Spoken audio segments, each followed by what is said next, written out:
Mahalagang paalala, ang 4G antioxidant ay hindi gamot at hindi dapat gamitin panggamot sa anumang uri ng sakit. Mahalagang paalala, ang Focus Syrup ay hindi gamot at hindi dapat gamitin panggamot sa anumang uri ng sakit.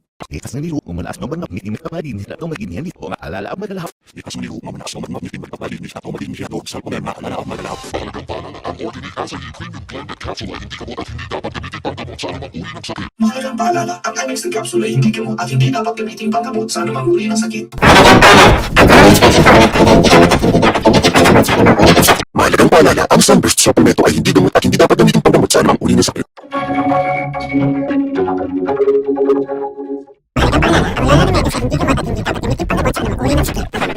Ang Nutrient ay hindi gamot at hindi dapat gamitin panggamot sa anumang uri ng sakit. Mahalagang paalala, ang Metathion ay hindi gamot at hindi dapat gamitin panggamot sa anumang uri ng sakit. Mahalagang paalala, ang IV ay hindi dapat gamitin panggamot sa anumang uri ng sakit. Ikas nga nilo, umanaas ng banap, ngitimit kapalin, nila itong maging niya sa hirot si Meng alala ang magalahap. Mahalagang paalala, ang HiQ ay hindi gamot at hindi dapat gamitin panggamot sa anumang uri ng sakit. Mahalagang paalala, ang Cannabis Fish Oil ay hindi gamot at hindi dapat gamitin panggamot sa anumang uri ng sakit.